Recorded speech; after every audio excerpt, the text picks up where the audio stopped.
Hello all.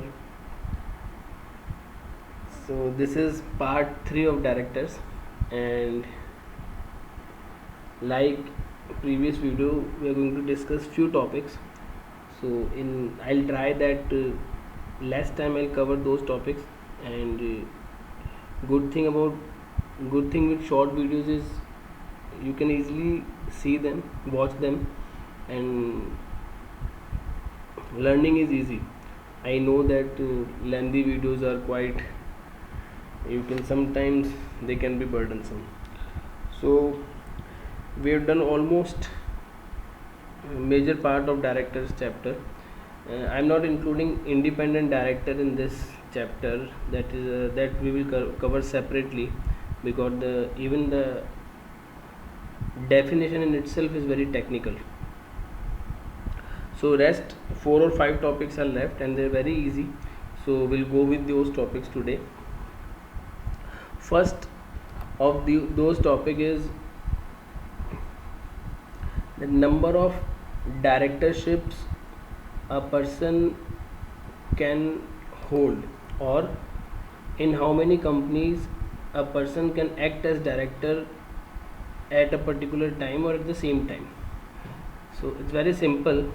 See, so a person can act as director in 20 companies and not more than 20 companies, and out of these 20 companies the maximum public companies he can act as directors is 10.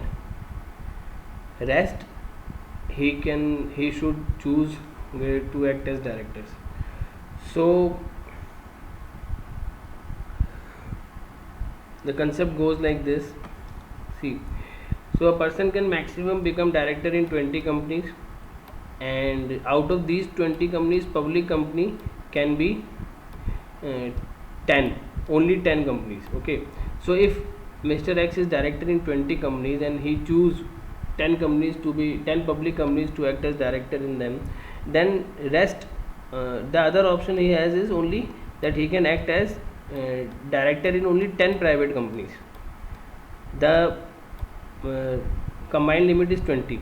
Now one more option he have is he can act as director in 20 private companies. Okay, while checking the limit of directorship, always consider one thing, that both of these limits, all these limits should be completed at once in more than 20 companies at the same time. Maximum public companies one can be director is 10, not more than 10. So these both limits you should check at once only. Okay, next is, so we'll read the presentation is, no person shall hold office as director including any alternate directorship in more than 20 companies at the same time, provided that maximum number of public companies in which a person can be appointed as a director shall not exceed 10. Directorship in private company that are either holding or subsidiary of public company shall be included. We know that private company which is holding or subsidiary of a public company is also considered as public company. So those private companies will be considered as public company while calculating limit of directorship. That's now it's a very simple topic. You don't need to be.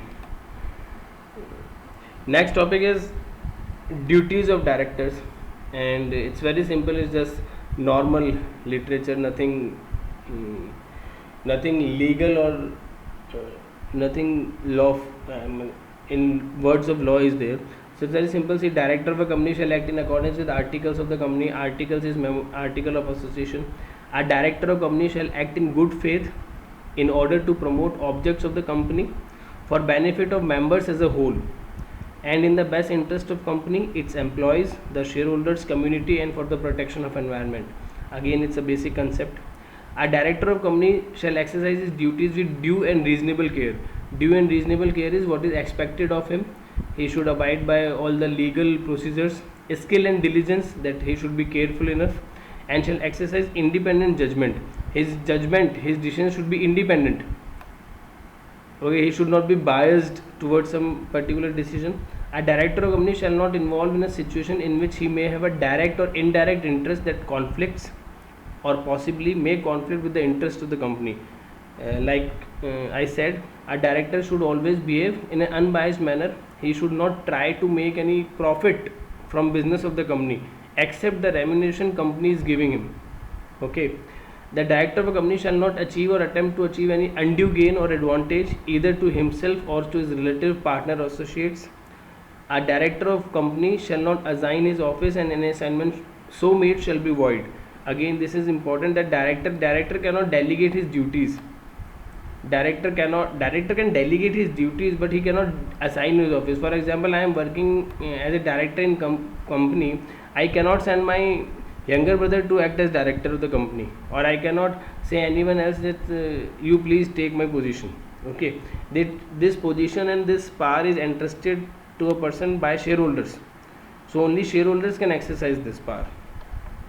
If a director of company contravenes the provision of this section, or such director shall be punishable with a fine which shall not be less than 1 lakh rupees, but it may extend to 5 lakh rupees. Okay, learning fines, limits of fines is not important for you guys, so just you can leave this point. Next is vacation of office of director. We have already done appointment of directors, that is how directors are appointed, and vacation of office of director means when it is considered that there is a vacancy in office of the director. In layman language, a director was appointed, now he suddenly leaves his position. Now that vacant position is there and company is looking for some new individual to fill that vacancy, that is known as vacation of office. So there are various points due to which it is considered that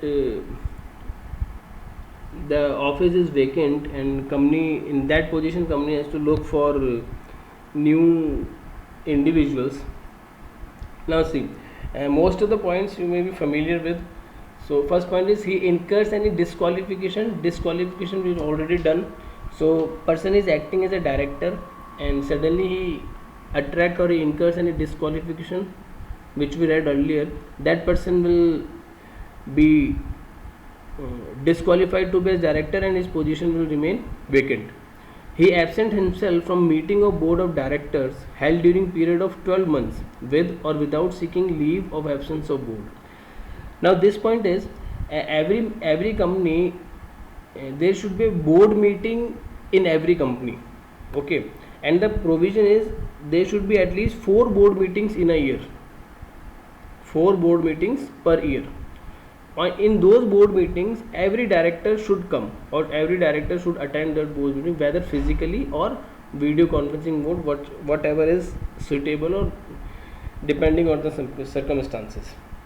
Now if a particular director does not attend any meeting held during 1 year in a particular company, then that director automatically becomes disqualified to be a director in that company. Okay, it's very simple, like you have not attended a particular class for this session, this number of days, so you are debarred from that class. It's the same thing that a director does not attend meeting for a complete year, n number of meetings held in that year, so he will be disqualified to act as director. Next is he enters into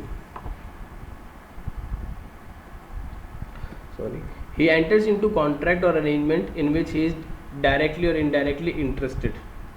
Okay, he can perform any contract or arrangement in which he is directly indirectly interested, that is he has done some business dealing with other companies and in that companies he is interested, so that director will be automatically become disqualified. He fails to disclose his interest in contract or arrangement in which he is directly indirectly interested, almost the same point. He becomes disqualified by order of court or the tribunal. Tribunal is again a special kind of court. So a court or tribunal is ordered that particular person is disqualified from being a director in a company, then that person will not be held qualified to act as director. He is convicted by a court of any offence involving moral turpitude or otherwise and sentenced in respect thereof to imprisonment for not less than 6 months. This same point we have already done in disqualification, that a person is convicted of any offense and he he was sentenced to imprisonment for more than 6 months, then he become disqualified. He is removed in pursuance of provision of this act. This means he is removed by shareholders by following the provisions of Companies Act 2013. So a particular director was appointed in a company and shareholders decided to remove that director from board of directors. Then that director cannot act as director in that company, obviously. Next, he having been appointed a director by virtue of his holding any office or other employment in holding subsidiary or associate company ceases to hold such office or other employment in that company. Now this is quite technical. See, sometimes what happens, a company may have subsidiary or holding company, we know this, or associate company. Let's say there is A Limited. A Limited means a company, a public company which has a subsidiary or which has a subsidiary as B Limited. Now there is a provision in A Limited that all the board of directors, out of all the board of directors in A Limited, the MD, that is managing director of B Limited, should also be a member of board of directors of A Limited. Simple. Company can put this kind of provision and there is no bar, no debar, or no, you can say it is not prohibited. So the provision is, in articles of A Limited it is written that whoever act as MD or managing director of B Limited should also act as director in A Limited, which is holding company of B Limited. Now, for example, Mr. X was acting as MD of B Limited. Because Mr. X is MD of B Limited, he is right now a member of board of directors of A Limited also, because of the provision which is there in articles of A Limited. Now assume a situation where Mr. X resigns from the position of a managing director from B Limited. In that scenario, he will automatically be removed from the board of directors of A Limited, because he was occupying this position, or he held that position of director in board of directors of A Limited because he was MD in B Limited. As soon as he vacates position of MD from B Limited, he has to vacate his office at board of directors of A Limited. Simple. This is the point. See, he having been appointed a director by virtue of holding in office other employment in holding subsidiary associate company ceases to hold such office. In this case, having been appointed director by virtue of holding of any office in B Limited ceases to hold such office or other employment in B Limited, then he cannot act as director of A Limited. So that is all about vacation of directors. Next is resignation of director. We have done how director is appointed, director's position, of what are the disqualification of directors. Next is how directors can even resign from his office, from his job or from that position. So this is, a director may resign from his office by giving notice. Notice means a simple information in writing to the company. The board, that is board of directors, shall on receipt of such notice take note of the same, and company shall intimate the registrar. Company shall also place the fact of such resignation in report of directors laid in immediately following general meeting of the company, provided that director shall also forward a copy of resignation along with detailed reason for resignation to registrar within 30 days of resignation. Now here the duty of director is to intimate his resignation to two people. It is very you should make it clear that it is duty of director that he will intimate his resignation to the company. Obviously he will do that. That's only how a company will realize that director is resigning. At the same time, it is duty of director that he will resign. He will inform ROC also, that is Register of Companies also, that he has resigned from a position in some company. Okay. Now in written, company should also inform ROC that a particular director has put his resignation. Next is the resignation of director shall take effect from the date from which date resignation of director is effective. This so out of these 2 points, whichever point comes later, that resignation will be effective from that particular date. For example, let's read it. On which the notice received by the company, or the date if any specified by the director in the notice. Okay, whichever is later. So whichever out of these two, whichever comes later, the director, it will be considered that director resigned on that particular date. Now we'll take an example.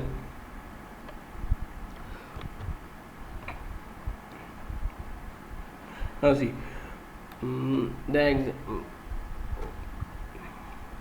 we'll discuss it. Like, see, Mr. X was director in the company he was working, and suddenly he decided to leave the company. He mailed company on 15th January that I want to resign from the post of director, and in that mail it is written that consider my resignation to be effective, or I will not come to the office after 25th Jan.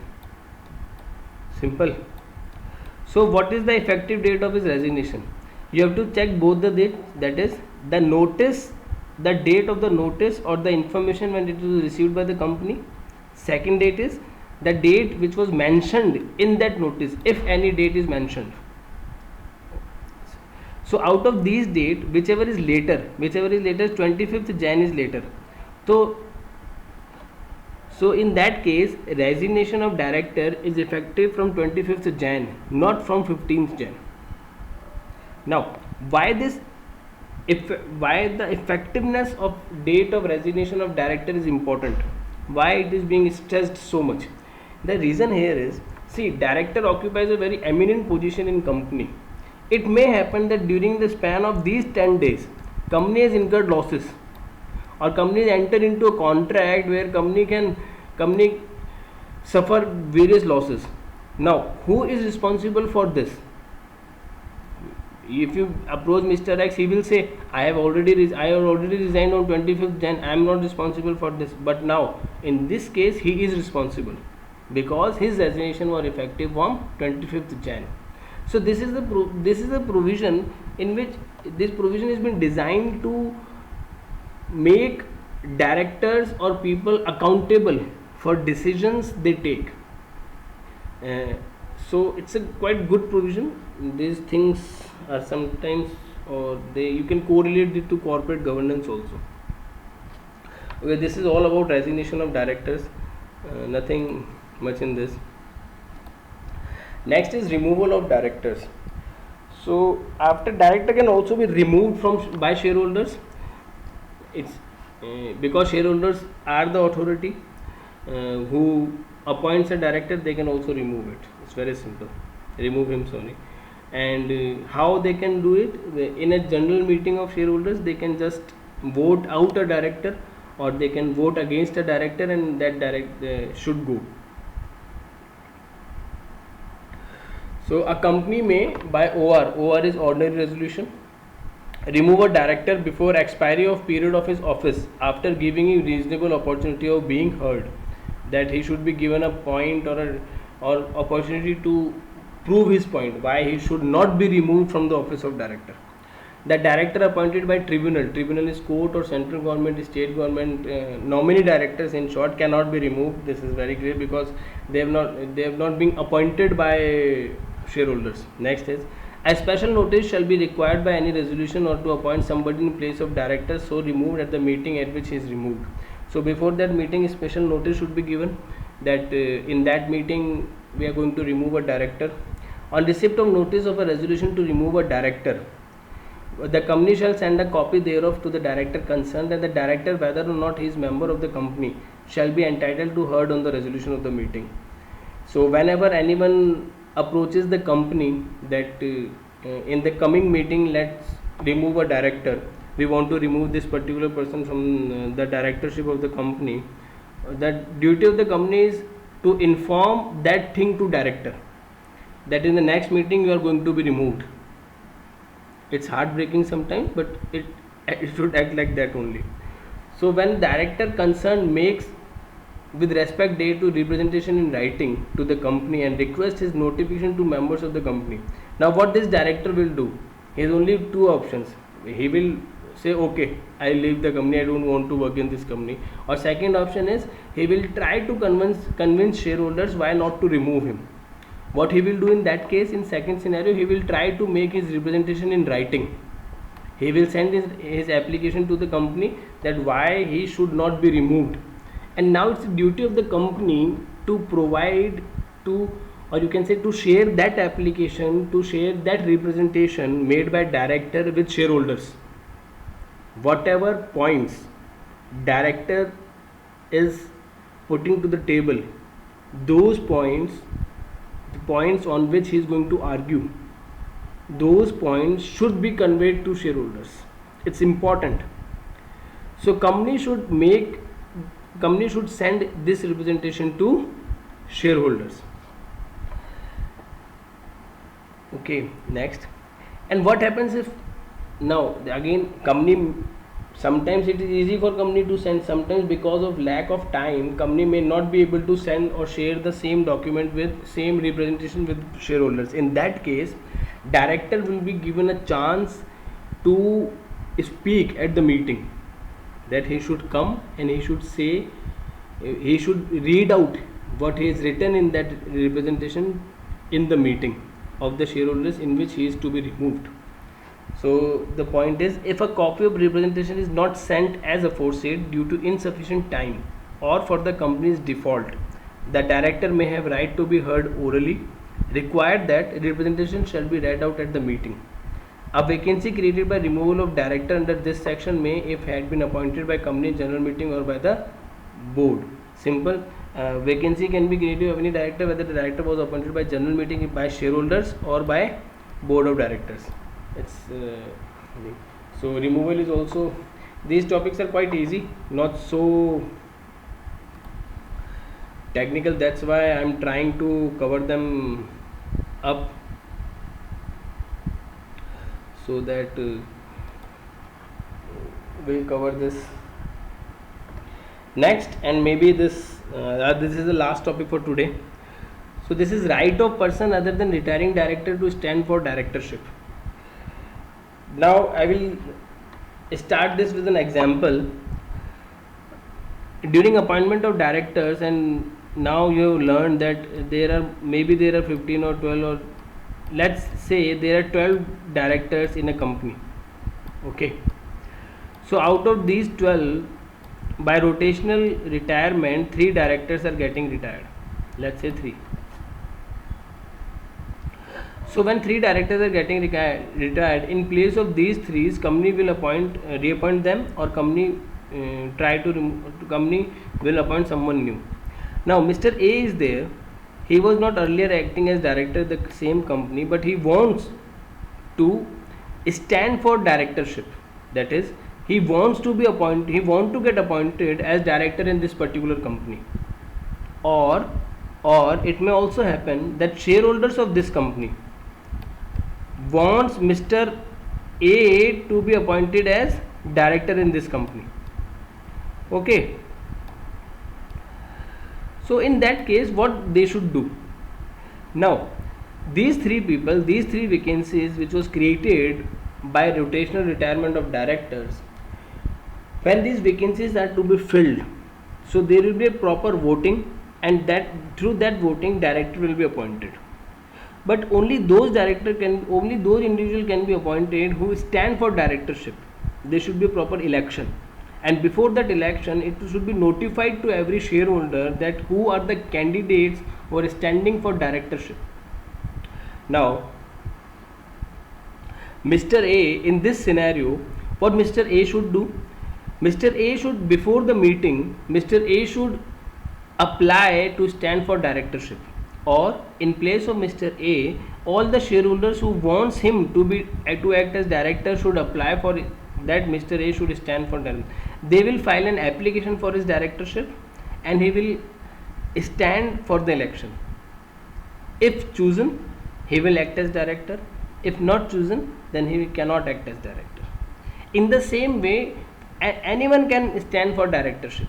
He himself can stand, or someone can favor him, someone can there can be a group of shareholders who support him in his decision. Okay, so this is the provision. But one thing you remember, try to, one thing is important here is, whenever a person stands for directorship, there is a fees for that, and then you can call it application fee, and that application fee is 1 lakh rupees, and that fee will not be, you can say, refunded by, that is conditionally refundable. So such sum of 1 lakh rupee will be refundable if the person is elected as director. So when Mr. A deposited 1 lakh rupees, if he gets elected as director, that fee will be refunded to him. Or if he get total 20, more than 25% of total votes, then he may get elected. For example, there were 500 shareholders who were voting for this, and out of this 500, Mr. A was not able to win, but he secured, let's say, 150 votes. So that is more than 25% of total votes cast, that was 500. So this 1 lakh rupees will be refunded to Mr. A. Simple. It's a very interesting concept. So I'll read the presentation now. See, a person who is a retiring director is also eligible for appointment to the office of a director general meeting. Any member or he himself shall file the company a notice for his candidature as director at the registered office of the company. The notice shall be filed at least 14 days before the meeting. A sum of rupees 1 lakh shall be deposited with the application. Such sum is refunded to the person if person is elected as the director or gets more than 25% of total valid votes. Simple. So I think out of all the topics here, we have done almost all of them. The only topics left in this particular presentation is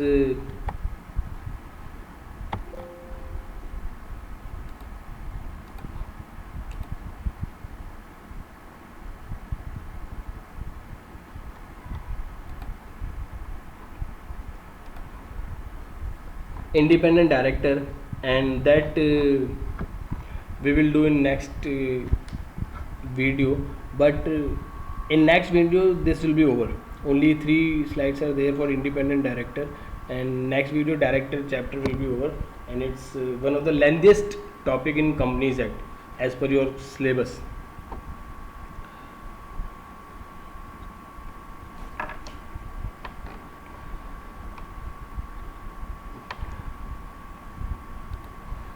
Okay, so stay safe, stay healthy, stay blessed, stay happy, and keep on studying, maybe, and keep on revising these topics. Soon I will share the presentation also with you, so that you can, once you understand the topic from the video, you can go through it on presentation without video. So that will be quite easy and helpful while you revise the topics. Okay, good evening.